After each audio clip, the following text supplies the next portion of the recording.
The Ambanis use this, the Adanis use this, and we as a salaried couple also use this. But 99% salaried couples ये जानते भी नहीं कि ये exist करता है.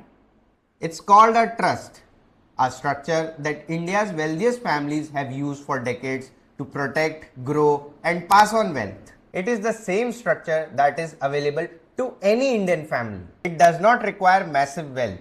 What it requires is a clear purpose, a properly drafted deed, and the right understanding of the structure. And if you get this right, you can decide who controls your money, how it is taxed, and when your child actually receives it. In this video, we will answer everything. What is a trust? What are its types? How it is taxed and how to set one up. And in the next video, we'll show you exactly how we have structured it for our family. Subscribe now so that you don't miss it. Legally, a trust is defined under Section 3 of the Indian Trust Act 1882. Here is a simple way to understand it. Let's say there are three people, person A, person B and person C. Person A transfers the assets to person B whom he or she trusts. Person B is now legally bound to use the assets for the benefit of only person C. Person A is called a settlor who transfers the assets. Person B is the trustee who is the legal owner of these assets, and person C is the beneficiary. The trustee legally owns the assets, but they are bound by the trust deed to act only in the beneficiary's interest. They cannot use the assets for themselves. Think of trust as a ring-fence structure with one job: hold the assets, manage them, and deliver them to the right person as and when intended. No ambiguity, no family disputes. The governing law is the Indian Trust Act 1882, more than a century old and thoroughly tested in the Indian courts. Registration is not mandatory under the Act, but it is strongly recommended, especially when the trust holds a property. Not all trusts are taxed the same way. The type of trust you create determines your tax treatment completely. We are going to cover each type of trust with their tax treatment together, because understanding one without the other leaves an incomplete picture. Public trusts are for charitable or religious purposes, governed by separate state laws and taxed differently. Everything from here will be about private trusts only, built for specific family situations. This is where people unknowingly lose lakhs in tax. Within the private trust, the first question is whether the beneficiary's share is fixed or flexible. This gives us two different types of trust: specific trust or discretionary trust. A specific trust, also called a determinate trust, is a situation where the beneficiary's names are clearly defined and their shares are specifically mentioned in the trust deed.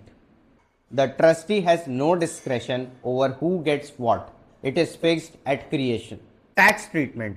Because the beneficiary's share is known, the trust is assessed in a representative capacity on behalf of the beneficiary. The trustee files the ITR representing the beneficiary. The tax rate is the individual beneficiary's own slab rate. However, no deductions or exemptions apply. Just one exception: business income is taxed at maximum marginal rate. So, if your beneficiary is a young child or someone with very little income, the effective rate on the trust will be very low or even zero. A discretionary trust is where the trustee decides who gets what and when. Flexible? Yes. However, there is a tax cost, maximum marginal rate, 30% plus surcharge plus 4% cess. Every year flat. Same assets, same structure. One word difference: specific versus discretionary. But flexibility comes at a serious cost.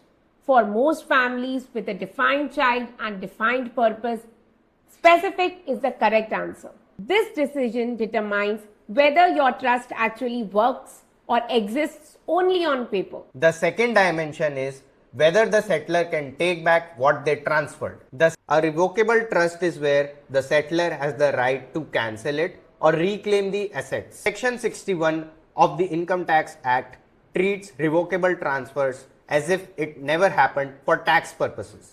The income of the trust is directly taxed in the settler's hand. An irrevocable trust is where the transfer of assets is permanent. Once it is done, it cannot be reclaimed back. The trust is assessed as a genuine separate taxable entity, and the tax treatment is determined by the basis whether it is a specific or discretionary trust.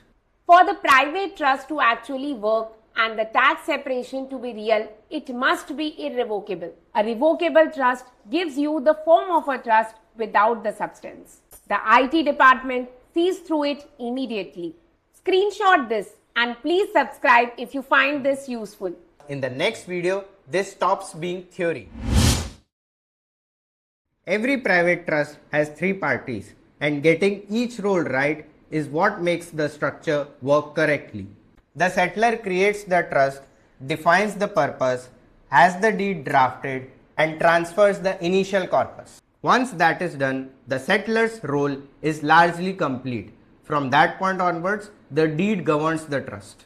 One critical structural rule: the trustee and the settler should not be the same person. If they are, the trust risks being treated as revocable under Section 61, which means the income comes back to the settler's hand for tax purposes and the entire structure collapses. The trustee is the legal owner of the trust's assets, but only in a fiduciary capacity.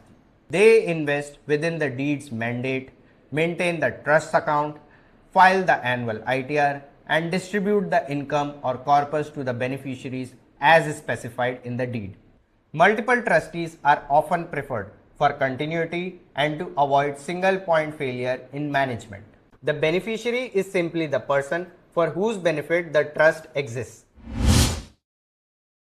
This is what most people actually search for: how to create a trust.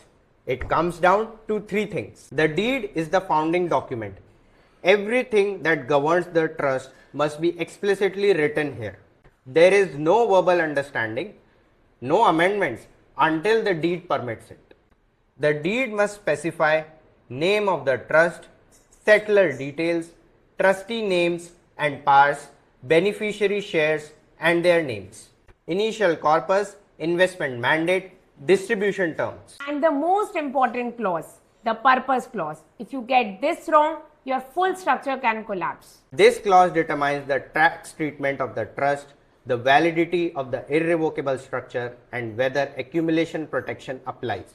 A vaguely worded purpose clause has been used by assessing officers in the past to deny the tax benefits entirely. So this is not a formality. It must be drafted by experts, not from a template you find online. The deed is executed on a stamp paper. Registration is strongly recommended, especially in case a property is involved. Screenshot this. You can use it as a reference when you are creating the deed for your trust. And if you find this useful, do subscribe us. The trust applies for its own PAN in the trust name, matching the deed exactly. The deed is the primary supporting document. Once the PAN is issued, the trust is recognized as a separate taxpayer. A dedicated bank account in the trust's name. Every rupee flowing in, the initial corpus, the additions, all the investment returns move through this account. The trust investments are held under its name, under its own PAN. No mixing with personal accounts, no shortcuts.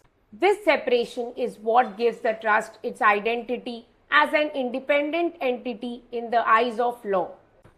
Deed, PAN, bank account. The trust is now operational. Everything from this point is governed by the deed.